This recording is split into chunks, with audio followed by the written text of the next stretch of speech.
Bulletproof Radio, a state of high performance. Define the types of EMFs that we're dealing with, and then I want you to share that with people, and then I want you to share the biological harm. But first, let's just talk about what are the flavors of EMFs we should pay attention to.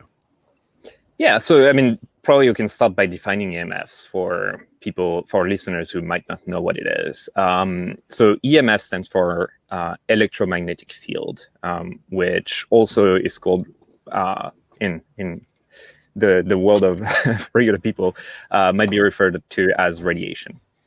So radiation is energy that comes from a source and travels at the speed of light with wave-like properties and an electric and a magnetic field. So now that I've said this and geeked out on engineering stuff, that doesn't ring a bell for anybody. So let me give you some concrete example of what EMFs can be. So EMFs vary based on the frequency that they have, which is the number of waves that will pass through a fixed point per second. And if you go to the lower frequencies, you'll find radio and TV waves.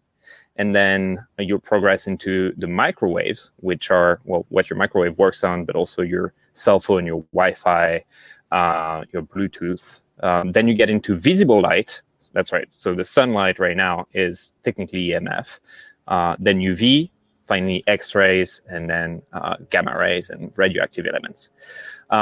So everything that is above visible light has very, very high energy. It's called ionizing radiation. And because the energy is so strong, it can knock out electrons from your DNA and from the water near your DNA in your nucleus, which when you knock out an electron, creates something called a free radical, which we can get into later, and which damages your DNA. So that's why Chernobyl or like all the other radioactive elements are dangerous for your health, because they actively damage your DNA.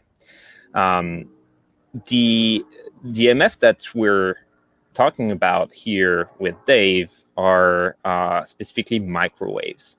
And the reason why we are concerned about microwaves today is because you have two types of EMF. You have what's called the natural EMFs. And then, so like the sunlight, for instance, the Earth is naturally emitting very, very low frequency EMFs as well. And then you have the man-made EMFs, which are pulsed radiation, and that is not found in nature. And so what studies have shown is that the body reacts to man-made EMFs, whereas it's adapted to the natural EMFs that are present. So what does this reaction mean? And this is where it gets interesting, and this is where LEMS got started. The reason why LEMS got started is because today there is over 30,000 studies showing that EMF, and especially microwaves, can have an adverse effect on your health. 30,000 studies? Yeah, 30,000. So it's we can get into the whole why don't people hear about this? But the science is there, and the science has been there for a long time now. I agree that the science is there. I'm also from Silicon Valley, where heck we invent half these EMFs, right? So most of my engineering friends are saying, Dave, these aren't heating the tissues enough to cause any harm. And you can use a microwave to cook yourself, which clearly is deadly. But the core assumption behind what they're saying is the only way these cause harm is by heating. And there's 30,000 studies. How many of those approximately are just saying, oh, look, heating tissues with microwaves is bad? And how many of them are actually looking at other effects?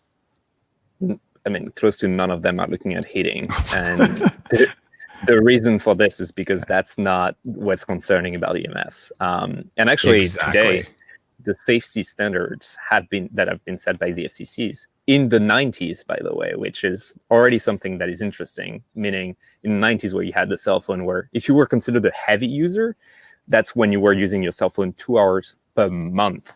And So the safety standards were set based on how much it heats your tissues, not based on oxidative stress, which is the real mechanism, and we can get into it, of how EMFs are impacting your body. And if you want to know why you haven't heard about oxidative stress with EMF and rather heating, let me just give you one number, which I think is going to say it all, is the telecommunication lobby, the wireless lobby is spending about $100 million a year